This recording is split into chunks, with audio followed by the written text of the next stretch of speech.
Gambling has been around for thousands of years, but with the invention of the internet, it kind of became omnipresent. You'd be hard-pressed to find something you couldn't wager on these days. For most, it's an occasional and entertaining outlet, but it can morph into addiction and cause all sorts of trouble.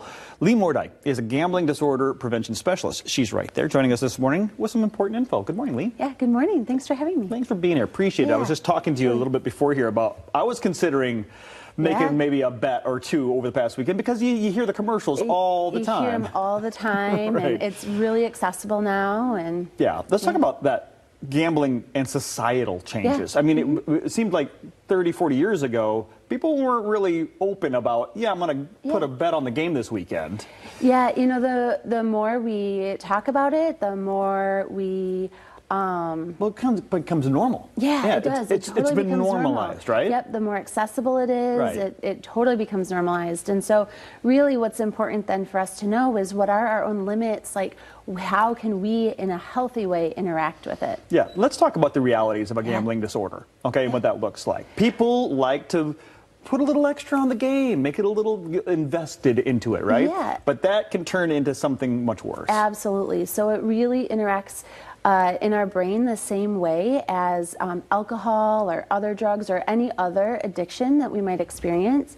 And with gambling, there's the potential for financial problems, there's the potential for family problems. It has all of the same ramifications, and it really can become an addiction. It really can become, dangerous. It can, negatively impact families. And we've heard these types of horror stories. It just feels like they're becoming more and more prevalent because, well, gambling. It's more accessible, right? We can sit on our phones and gamble while we're watching TV, and it's, very accessible. It's why it's so important to know our own limits and put our own guardrails around that. Let's say someone like me might be considering doing a little extra fun with the games on the weekend, right?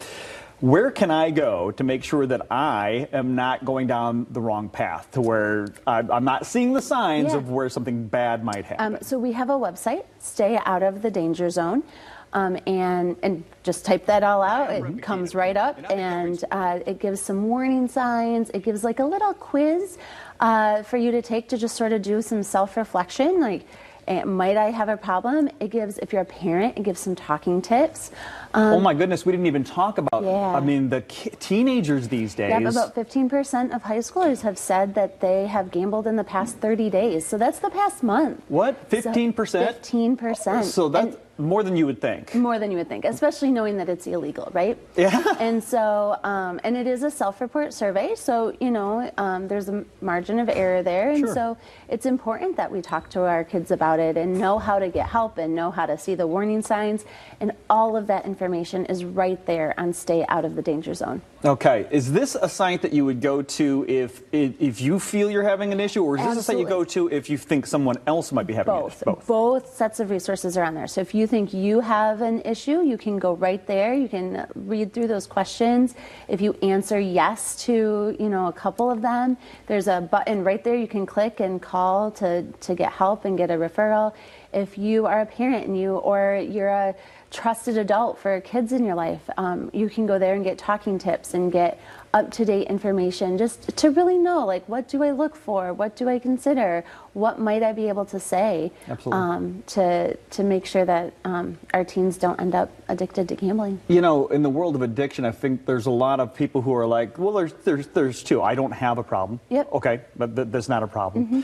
Or I do have a problem, but I'm too ashamed or too embarrassed, or feel like I'm going to get judged because, I'm less of a person because this happened. So absolutely not. We all have a risk for addiction, and it varies for each of us, and we don't know. We honestly don't know our own risk until, we end up maybe struggling. And so the website just provides some great information, some great tools, access to help if you need it. You don't have to log in or anything like that. So you're not giving up a bunch of personal information. No, it's factual. It's totally judgment free. It's just we want the resources out there to in case anyone does need help, and also for parents that want to talk to their kids a little bit more. Absolutely. What a great resource, and a needed resource. Absolutely. Gambling's not going anywhere. It is not. Yeah, it's probably just going to get easier to access, and you know, that might be okay. We just then need to know how to talk about it, need to know how to put up our own guardrails, and you got to make sure that we're doing it safely. So stay Absolutely. out of the danger zone. You've heard those horror stories. You don't want to consider it a cautionary tale. Go to stayoutofthedangerzone.com. Get the information you need, and you can gamble responsibly and have some fun with it and stay out of the danger zone. Thanks again, Leigh. Yeah, thank you.